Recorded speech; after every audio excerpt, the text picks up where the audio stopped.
মুজিব স্বয়ং পাকিস্তান আর্মির কাছে ধরা দিলেন এবং তাদের সাথে একটা বন্দোবস্ত করে তিনি পাকিস্তানে পালিয়ে। দীর্ঘ দেড় যুগে আওয়ামী সরকার যাকে ভিলেন বানাতে চেয়েছিল, সে মেজর ডালিমই আজ নায়কে পরিণত হলেন।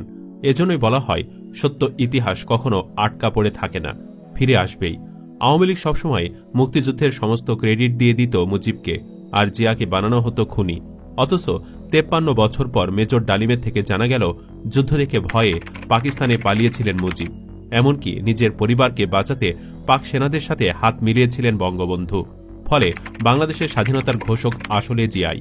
মুজিব মুক্তিযুদ্ধে নেতৃত্ব দেওয়ার বদলে কেন পাকিস্তানে পালিয়েছিলেন? সে সময় বাংলাদেশের অবস্থা কেমন ছিল? তাহলে কি মুক্তিযুদ্ধে মুজিবের কোনো ক্রেডিটই নেই? এসব বিষয়ে বিস্তারিত জানতে ভিডিওটি না টেনে শেষ পর্যন্ত দেখতে থাকুন।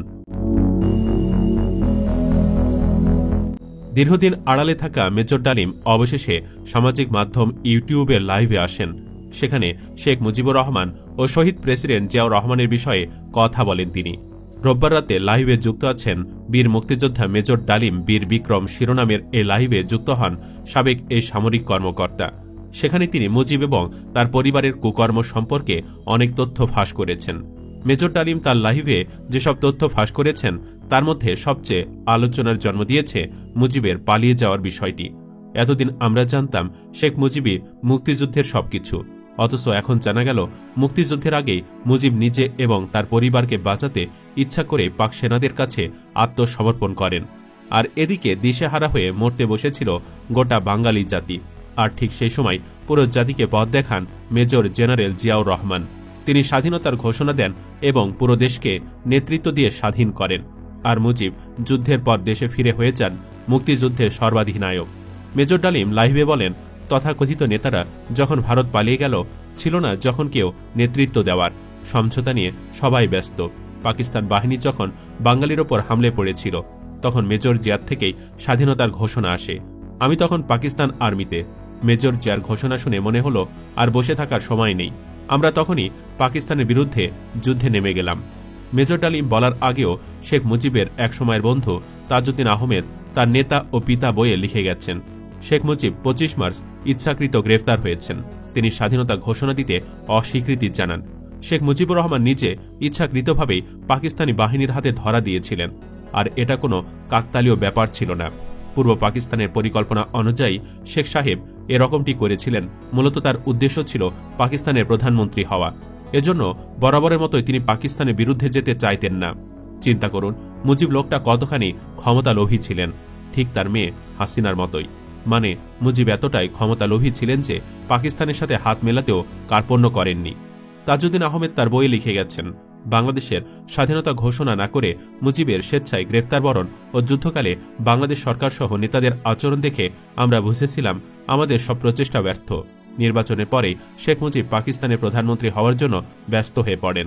সে সময় দেখা করতে চাইলে তিনি ব্যস্ততার অজুহাতে আমাকে এড়িয়ে যেতে থাকেন। মুজিবের আচরণ দেখে আমার মনে সন্দেহ হয় যে পাকিস্তানের প্রধানমন্ত্রী হওয়াকেই তিনি বেশি গুরুত্ব দিচ্ছেন। এছাড়া 7ই মার্চের ভাষণের পেছনেও ছিল অন্য একটি ঘটনা, যেটা আমরা অধিকাংশ মানুষ জানার চেষ্টা করি না।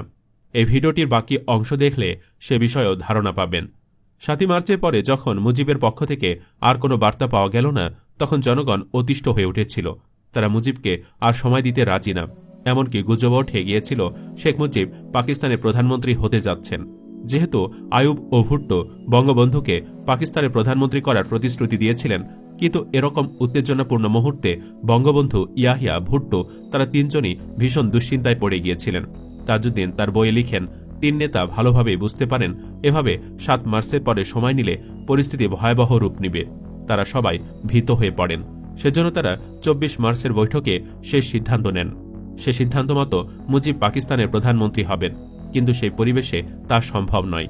পরিবেশকে শান্ত করতে সময়ের দরকার আছে। তার জন্য সময় কাটাতে মুজিবকে স্বেচ্ছায় গ্রেফতার বরণ করতে হবে। তারপর ইয়াহিয়া কঠোর হস্তে মিলিটারি নামিয়ে পরিবেশকে শান্ত করবে। তার জন্য ক্ষয়ক্ষতির দায়িত্ব মুজিবকে বহন করতে হবে না। বাঙালিরাও পরবর্তীকালে মুজিবের উপর সে দায়ভার চাপাতে পারবে না।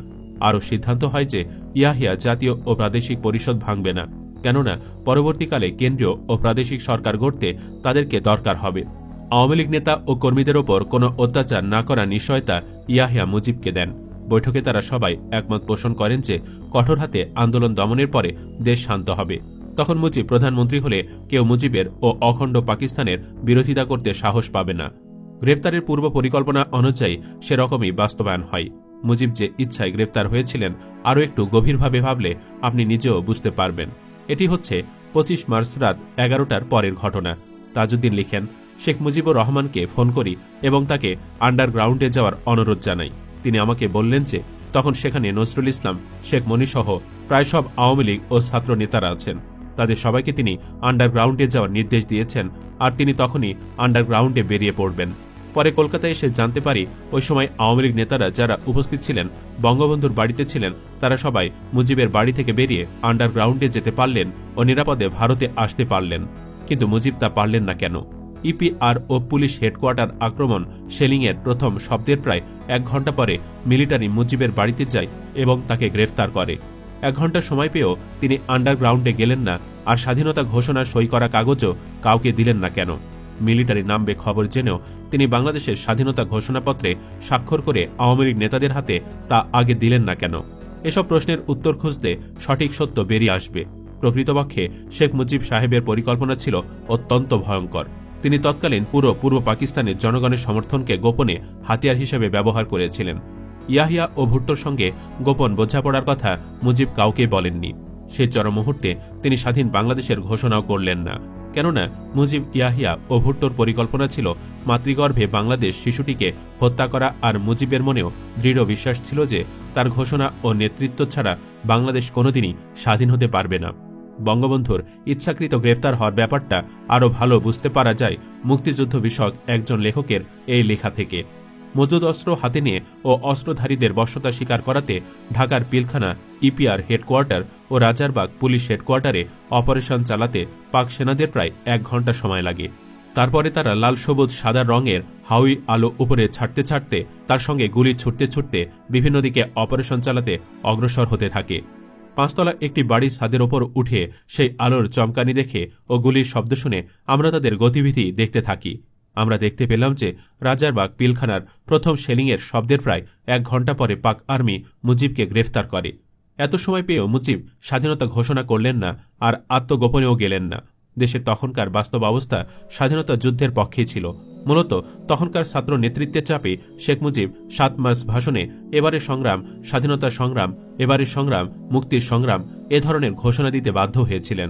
জেনারেল ইয়াহিয়া খানের সঙ্গে এক বৈঠকে তিনি প্রকাশ্যে বলেও ফেলেছিলেন, আমি যদি আপনার কথা মতো কাজ করি তাহলে ছাত্র নেতারা আমাকে গুলি করবে, আর যদি আমি ছাত্র নেতাদের কথা মতো চলি তাহলে আপনি আমাকে গুলি করবেন।